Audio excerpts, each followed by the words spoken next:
എല്ലാവർക്കും സ്വാഗതം. ഈ റിവ്യൂ ഇഷ്ടപ്പെടുവാണെങ്കിൽ ഒന്ന് ലൈക്ക് ചെയ്തും സബ്സ്ക്രൈബ് ചെയ്തും സപ്പോർട്ട് ചെയ്യണേ. അപ്പോൾ അവർ 3 പേരും കൂടി ഇരുന്ന് സംസാരിക്കുകയാണ്. ഹരിയുടെ കാര്യമാണ് സംസാരിക്കുന്നത്. അയാളുടെ പേര് പ്രകാശൻ എന്നാണ് കേട്ടോ. ഇവരൊക്കെ കമലയുടെ റിലേറ്റീവ്സ് ആണെന്ന് തോന്നും. അതായത് സംസാരിക്കുന്നു, എങ്ങനെയെങ്കിലും പോക്സോ കേസ് ഒഴിവാക്കാനുള്ള കാര്യങ്ങളൊക്കെ ചെയ്യാം.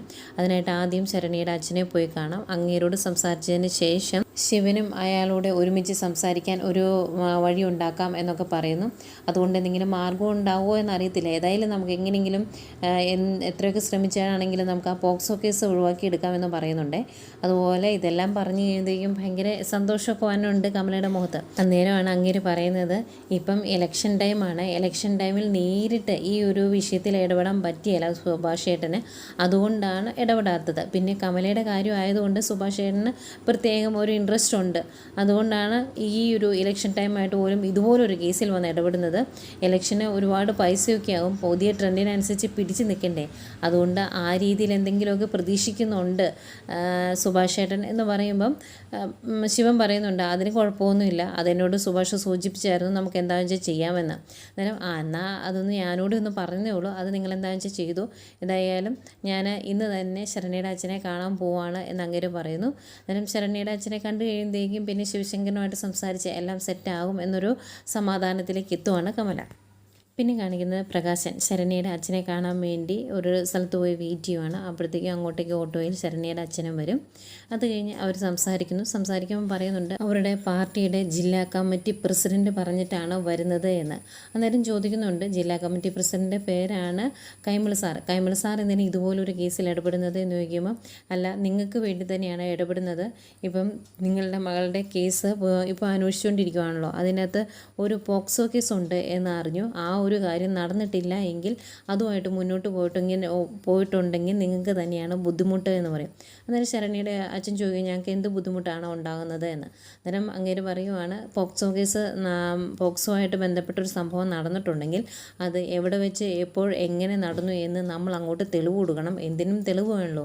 അങ്ങനെ നമുക്ക് കൊടുക്കാൻ സാധിച്ചില്ല എങ്കിൽ പെൺകുട്ടി കള്ളം പറയുവാണ് എന്ന് ജഡ്ജിക്കൊരു തോന്നലുണ്ടാവും. അങ്ങനെ ഒരു തോന്നലുണ്ടായി കഴിഞ്ഞിട്ടുണ്ടെങ്കിൽ പിന്നീടുള്ള കാര്യങ്ങളെല്ലാം കേൾക്കുന്നത് ആ ഒരു രീതിയിലായിരിക്കും. അത് ഒരുപാട് പ്രശ്നങ്ങളുണ്ടാക്കും. ഇപ്പം തന്നെ ആ ബാലേന്ദ്രൻ്റെ മകൻ ഒന്നും ചെയ്തിട്ടില്ല എന്ന് പറഞ്ഞ് മൊഴി മാറ്റിയല്ലോ. അതുപോലെ ഇനി ഉണ്ടാകരുത് വിചാരണ സമയത്ത്. അതുകൊണ്ട് അന്വേഷണത്തിൻ്റെ സമയത്ത് തന്നെ നമുക്ക് പോക്സ് എടുത്ത് കളയണം എന്ന് പറയുവാണ്. അന്നേരം ശരണ്യയുടെ അച്ഛൻ പറയുന്നുണ്ട് കേട്ടോ, ആ ചെറുക്കൻ ഒന്നും ചെയ്തിട്ടില്ല അവളെ, അതുകൊണ്ട് തന്നെയാണ് അവൾ അങ്ങനെ പറഞ്ഞത് എന്ന്. അന്നേരം ഇങ്ങനെ പറയും, അങ്ങനെ തന്നെയാണല്ലോ ഈ പോക്സോ കേസും, അങ്ങനെ ഒരു സംഭവം നടന്നിട്ടില്ല എന്നാണ് ഞാനും അറിഞ്ഞത്. അങ്ങനെ നടന്നിട്ടില്ല എങ്കിൽ അത് ഒഴിവാക്കുന്നത് തന്നെയാണ് നല്ലത് എന്ന് പറയുമ്പോൾ ശരണ്യയുടെ അച്ഛൻ പറയുന്നുണ്ട്, ഇതൊന്നും ഞങ്ങൾ പറഞ്ഞിട്ടല്ല പോലീസ് എഴുതി ചേർത്തത്, അവർ തന്നെ എഴുതി ചേർത്ത കാര്യങ്ങളാണ് എന്നും പറയുന്നുണ്ടായിരുന്നു. കുറേ ആലോചിച്ചിട്ട് ഇങ്ങനെ ചോദിക്കും, അതിനുവേണ്ടി ഞാൻ എന്താ ചെയ്യേണ്ടത് എന്ന്. അന്നേരം പ്രകാശം പറയുവാണ്, ഞാൻ ഹരിയുടെ അച്ഛനുമായിട്ട് സംസാരിക്കാനുള്ളൊരു അവസരം ഉണ്ടാക്കാം. നിങ്ങൾ അയാളുമായിട്ട് സംസാരിക്കുക, എന്നിട്ടൊരു തീരുമാനത്തിലെത്ത്. നിങ്ങളുടെ ജീവിതം രക്ഷപ്പെടാനുള്ള പൈസയും അയാളുടെ കയ്യിൽ നിന്ന് കിട്ടും എന്ന് പറയുമ്പം ഇത്തിരി പുച്ഛത്തോടും സങ്കടത്തോടും ശരണ്യയുടെ അച്ഛൻ ചോദിക്കും, എൻ്റെ മകളുടെ മാനത്തിനുള്ള വിലയാണോ എന്ന്. അന്നേരം അങ്ങനെയൊന്നും കരുതേണ്ട കാര്യമില്ല എന്ന് പറയുന്നു. ഏതായാലും ഒന്ന് സംസാരിക്കാനുള്ള സംവിധാനം ഞാൻ ഉണ്ടാക്കി തരാം, നിങ്ങൾ സംസാരിച്ച് ഒരു തീരുമാനത്തിലെത്ത് എന്ന് പറയുമ്പം ഇത്തിരി വിഷമത്തോടെ തന്നെ ശരണ്യയുടെ അച്ഛൻ പറയുന്നുണ്ട്, അയാൾ എന്നെ വിളിച്ചായിരുന്നു, ഞാൻ പിണങ്ങിയാണ് ഫോം വെച്ചത് എന്ന്. അന്നേരം പ്രകാശം പറയും, അതൊന്നും സാരമില്ല, ഞാൻ അതെല്ലാം ശരിയാക്കിക്കോളാം. സംസാരിച്ച് പോക്സോ കേസ് സംഭവിച്ചിട്ടില്ല എങ്കിൽ, അങ്ങനെ ഒരു സംഭവം നടന്നിട്ടില്ല എങ്കിൽ അത് ഒഴിവാക്ക്. നിങ്ങൾ കേസിൽ വിട്ടുവീഴ്ച ഒന്നും ചെയ്യേണ്ട, കേസ് അതുപോലെ തന്നെ മുന്നോട്ട് പോയിക്കോട്ടെ എന്നും പറയുന്നു. ഇതെല്ലാം കേട്ട് കഴിയുമ്പോഴേക്കും ആകെ കൺഫ്യൂഷനിലാകുന്നുണ്ട് ശരണ്യയുടെ അച്ഛൻ. ഇങ്ങനെ വിഷമിച്ച് നിൽക്കുവാണ്. പിന്നെ കാണിക്കുന്നത് ബാലേന്ദ്രനാണ്. ബാലേന്ദ്രൻ രാവിലെ പത്രം വായിച്ചുകൊണ്ടിരിക്കുമ്പം അലീന ഒരു ചായ കൊണ്ട് കൊടുക്കും. ഒരുപാട് ദിവസങ്ങൾക്ക് ശേഷം നല്ലൊരു ചായ കുടിച്ചതിൻ്റെ നന്ദിയൊക്കെ അറിയിക്കുന്നുണ്ട് ബാലേന്ദ്രൻ അലീനെ. അത് കഴിഞ്ഞ് അലീന, ഞാനിന്ന് മാനേജർ അച്ഛനെ കാണാൻ പോകും എന്ന് പറയുമ്പോഴും ബാലേന്ദ്രൻ ചോദിക്കുന്നുണ്ട്, അതിൻ്റെ ആവശ്യമുണ്ടോ? അയാൾ ഒരു കടുംപിടുത്തക്കാരനാണെന്നും അയാൾ ഒരു വിട്ടുവീഴ്ചയും ചെയ്യില്ല എന്നുമാണ് പ്രിൻസിപ്പൽ അച്ഛൻ പറഞ്ഞത്.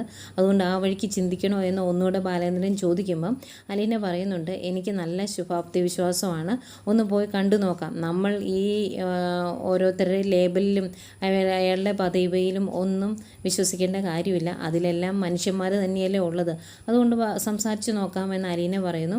അന്നേരം ബാലേന്ദ്രൻ പറയുന്നുണ്ട് മനുഷ്യന്മാർ മാത്രമാണെങ്കിൽ കുഴപ്പമില്ല, ആ ലേബലുകളും തസ്തികകളും ഉള്ളതാണ് പ്രശ്നമെന്നും പറയുന്നുണ്ട്. ഏതായാലും ഇപ്പം തന്നെ പോവുകയാണ് എന്ന് പറയുന്നു. രോഹിത്തിനോട് റെഡിയായി വരാൻ പറഞ്ഞിട്ടുണ്ടെന്നും പറയുന്നുണ്ട്. ഇവരിങ്ങനെ സംസാരിച്ചുകൊണ്ട് നിൽക്കുന്നതേക്കും രോഹിത്ത് ഇറങ്ങി വരും. അന്നേരം ഞാൻ എൻ്റെ ബാഗ് എടുത്തുകൊണ്ട് വരാമെന്ന് പറഞ്ഞാൽ അലീന അകത്തേക്ക് പോവുകയാണ്. ഈ സമയം ബാലേന്ദ്രൻ രോഹിത്തിനോട് സംസാരിക്കുന്നുണ്ട്. രോഹിത്തിനോട് പറയുവാണ്, നിൻ്റെ പ്രവൃത്തി കൊണ്ട് നിനക്ക് നഷ്ടപ്പെട്ടു പോയ ജീവിതത്തിൻ്റെ ഓരോ ഭാഗങ്ങൾ അവൾ പൊരുതി നേടിത്തരുവാണ്. അന്നേരം അതിന് അത്രത്തോളം ഉത്തരവാദിത്വത്തോടു കൂടി തന്നെ നീ മുന്നോട്ട് കൊണ്ടുപോകണം. അങ്ങനെ സൂക്ഷിച്ച് കൈകാര്യം ചെയ്യണം. നിൻ്റെ ജീവിതത്തിൻ്റെയും ജീവൻ്റെയും വില എന്താണ് എന്ന് നിനക്കിപ്പം മനസ്സിലായി കാണുമല്ലോ.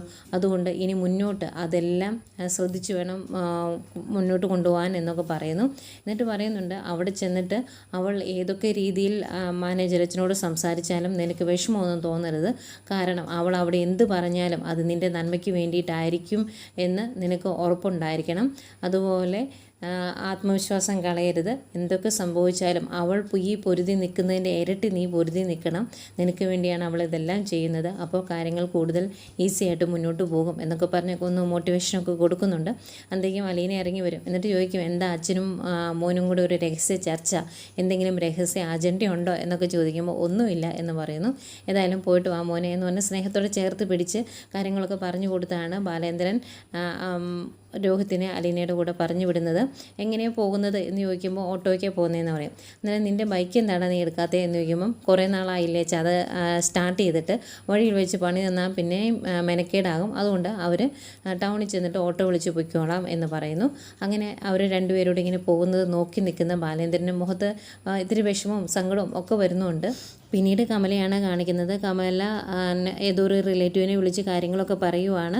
സുബേഷ് ഏട്ടൻ ഇതിനകത്ത് ഇടപെടാമെന്ന് പറഞ്ഞിട്ടുണ്ട്. അതുപോലെ പ്രകാശ് ഏട്ടൻ ആ പെണ്ണിൻ്റെ അച്ഛനെ കാണാനായിട്ട് പോയിട്ടുണ്ട്. എങ്ങനെയെങ്കിലും ഹരിയെ രക്ഷിച്ചെടുക്കണം എന്നൊക്കെ ഇങ്ങനെ വിഷമത്തോടെ പറഞ്ഞുകൊണ്ടിരിക്കുമ്പോഴാണ് അങ്ങോട്ടേക്ക് മനുവും രഞ്ജുവും കൂടി വരുന്നത്. രഞ്ജുവിന് സെംബ്രേക്ക് ആയതുകൊണ്ട് ഹോസ്റ്റലിൽ നിന്ന് എല്ലാ ഡ്രസ്സും കാര്യങ്ങളൊക്കെ എടുത്ത് ഇങ്ങോട്ട് പോരുമായിരുന്നു. അതുകൊണ്ട് കൂട്ടിക്കൊണ്ട് കൊണ്ടുവരാൻ വേണ്ടി മനുവും ചെന്നു.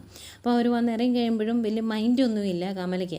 അന്നേരം രഞ്ജു ചോദിക്കുന്നുണ്ട്, അമ്മ എന്താ അമ്മയാണ്, ഞാൻ എത്ര മാസം കൂടി ഇങ്ങോട്ട് വരുന്നത്, എന്നിട്ട് സ്നേഹത്തോടെ ഒരു വാക്ക് പോലും അമ്മയ്ക്ക് സംസാരിക്കാനില്ലേ എന്ന് ചോദിക്കുവാണ്. അന്നേരം കമല തിരിച്ചു പറയും, നീ എന്നും എന്നെ വീഡിയോ കോളിൽ വിളിക്കാറില്ലേ, പിന്നെ എന്താ ഇത്ര പ്രത്യേകത എന്ന്. അന്നേരം ഏതായാലും ഇങ്ങനെ തന്നെ എന്നും പെരുമാറണം കേട്ടോ, ഒരാളോട് മാത്രം അമ്മയ്ക്ക് സ്നേഹം കൂടുതലുണ്ട് എന്നൊക്കെ പറയുന്നുണ്ട്. അന്നേരം മനു പറയുന്നുണ്ട്, നിനക്കറിയത്തില്ലേ ഹരിമോൻ്റെ കാര്യം പറഞ്ഞാൽ മാത്രമേ അമ്മയ്ക്ക് കൂടുതൽ നാവുണ്ടാവുള്ളൂ, വിശേഷങ്ങൾ ചോദിക്കാൻ അറിയത്തുള്ളൂ, ബാക്കിയുള്ള കാര്യത്തിലൊന്നും അത്രയും കാണില്ല എന്ന് എനിക്ക് അറിയത്തില്ലേ എന്ന് ചോദിക്കുമ്പം കമല ദേഷ്യപ്പെടും. നീ ഇവളെ ഇങ്ങനെ തർക്കുത്തരം പറയാൻ വേണ്ടി പഠിപ്പിക്കുവാണോടാ എന്ന് ചോദിച്ച്. അന്നേരം ഞാനൊരു സത്യം പറഞ്ഞതേ ഉള്ളൂ, തർക്കുത്തരം പറയാൻ പഠിപ്പിച്ചതൊന്നും അല്ല എന്ന് പറയും. അന്നേരം ദേഷ്യപ്പെട്ട് രഞ്ജുവിനോട് ചോദിക്കുവാണ് കമല, നീ എന്തിനാ ഇവനെ പറഞ്ഞു വിടാൻ എന്നോട് പറഞ്ഞത്, വല്ല ഓട്ടോയും വിളിച്ചിങ്ങോട്ട് പോന്നാൽ പോരായിരുന്നോ എന്ന് ചോദിക്കുമ്പം തിരിച്ച് രഞ്ജു ചോദിക്കും, അമ്മയുടെ കണ്ണിന് കാഴ്ചയൊന്നുമില്ല, ഈ ബാഗെല്ലാം പിടിച്ചുകൊണ്ട് ഞാൻ ഓട്ടോയും ബസ്സും കയറി ഇങ്ങോട്ട് വന്നായിരുന്നോ എന്ന് ചോദിക്കുവാണ്. അന്നേരം കമലയ്ക്ക് ദേഷ്യം വരും. എന്തെങ്കിലും ആട്ടെ, ഏതായാലും ഇവിടെ വരെ വന്നതല്ല, അകത്തേക്ക് കയറി വാ എന്ന് പറഞ്ഞ് അകത്തേക്ക് തുള്ളി ചാടി കയറി പോകും കമല. അന്നേരം മനു ചോദിക്കുന്നുണ്ട് രഞ്ജുവിനോട്, നീ എന്തിനാ വന്നതേ അമ്മയെ ഇങ്ങനെ ദേഷ്യം പിടിപ്പിക്കുന്നത്, അതിൻ്റെ ആവശ്യമുണ്ടോ, നാക്കൊക്കെ ഇത്തിരി കുറച്ച് വയ്ക്കുന്നതായിരിക്കും കേട്ടോ നല്ലത് എന്ന് പറയുമ്പം ഇവിടെ വല്ലതും തിന്നാൻ കിട്ടുമോ എന്ന് ചോദിക്കും. അന്നേരം നാക്കടി ഇത്തിരി കുറച്ചിട്ടുണ്ടെങ്കിൽ ഭക്ഷണം കിട്ടും, അതാണ് എൻ്റെ എക്സ്പീരിയൻസ് എന്ന് മനു പറയുന്നുണ്ട്. ഏതായാലും അവരകത്തേക്ക് കയറി ചെല്ലുന്നു. പിന്നെ രഞ്ജു ഇരുന്ന് ഭക്ഷണം കഴിക്കുന്നതാണ് കാണിക്കുന്നത്. അന്നേരവും ഓരോ കാര്യങ്ങൾ ചോദിക്കുന്നുണ്ട് കമലയോട്. അപ്പോൾ കമലയ്ക്ക് വലിയ ഇൻട്രസ്റ്റ് ഒന്നുമില്ല, ആകെ വിഷമിച്ചിങ്ങനെ ഇരിക്കുക. അന്നേരം അമ്മ എന്താ ഭക്ഷണം കഴിക്കാത്തത് എന്ന് ചോദിക്കുമ്പം എൻ്റെ ഹരിമോൻ ജയിലായി പിന്നെ നേരാവണ്ണം ഞാൻ ഭക്ഷണം പോലും കഴിച്ചിട്ടില്ല എന്ന് പറയുമ്പം അതിൻ്റെ ഒന്നും കാര്യമില്ല, ഹരിയേട്ടന് അവിടെ ഇഷ്ടം പോലെ ഭക്ഷണം കിട്ടുന്നുണ്ടാവും, അതോർത്ത് അമ്മ ഇവിടെ വിഷമിച്ചിരിക്കേണ്ട കാര്യമൊന്നുമില്ല എന്നൊക്കെ പറയുന്നുണ്ട്. അന്നേരം അങ്ങോട്ടേക്ക് ഭക്ഷണം കഴിക്കാൻ വേണ്ടി മനുവും വരും. അന്നേരം ഭക്ഷണമൊക്കെ എടുത്തു വെച്ച് കഴിച്ചുകൊണ്ടിരിക്കുമ്പോൾ ഇങ്ങനെ ആകെ വിഷമിച്ചിരിക്കുവാണല്ലോ കമല. അന്നേരം അതുകൊണ്ട് കമലയോട് ചോദിക്കും, അമ്മ ഭക്ഷണം കഴിച്ചോ എന്ന്. അന്നേരം അനീതിയും ചേട്ടനോട് എന്നെ ഇപ്പോൾ ഭക്ഷണം കഴിപ്പിച്ച് അടങ്ങോളോ, എനിക്ക് വേണ്ടാന്ന് പറഞ്ഞില്ലേ എന്ന് ചോദിക്കുമ്പം എന്താ സംഭവം എന്ന് ചോദിക്കും മനു രഞ്ജുവിനോട്. അന്നേരം രഞ്ജു പറയും, ഹരിമോൻ കഴിച്ച് കാണുമോ എന്ന് അറിയത്തില്ലല്ലോ, അതിൻ്റെ ഒരു വിഷമത്തിലിരിക്കുക, ഏതായാലും അമ്മയുടെ ഈ സങ്കടവും പരിഭവം പറിച്ചിലും കാണാൻ ഒരു രസമുണ്ട് എന്ന് പറയുമ്പം കമല ചോദിക്കും, എൻ്റെ സങ്കടവും വിഷമമൊക്കെ നിനക്കൊരു രസമാണോടി എന്ന്. അന്നേരം രഞ്ജു പറയുന്നുണ്ട്, അമ്മയ്ക്ക് എൻ്റെ അവസ്ഥ എന്തായിരുന്നു ഈ 4 മാസം എന്നറിയാവോ, അമ്മ ഒന്ന് അന്വേഷിച്ചിട്ടുണ്ടോ, ഇല്ലല്ലോ, എന്നെ അവിടെയുള്ള കൂട്ടുകാരും അതുപോലെ ഫ്രണ്ട്സ് പലരും എന്നെ കളിയാക്കിയും ഓരോന്ന് കുത്തിപ്പറിയുകയും ഒക്കെ ചെയ്തിട്ടുണ്ട്. പലപ്പോഴും മനസ്സ് മടുത്ത് തകർന്നാണ് ഞാൻ ഹോസ്റ്റൽ റൂമിലോട്ട് വന്ന് കയറുന്നത്.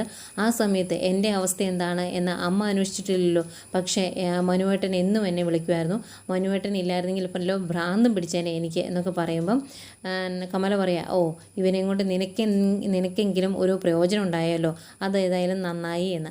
അന്നേരം രഞ്ജു പറയുന്നുണ്ട്, ആ ഒരു കാര്യത്തിൽ എനിക്ക് അമ്മയോട് നന്ദിയുണ്ട്. എനിക്ക് ഇതുപോലൊരു ഏട്ടനെ തന്നതിന്.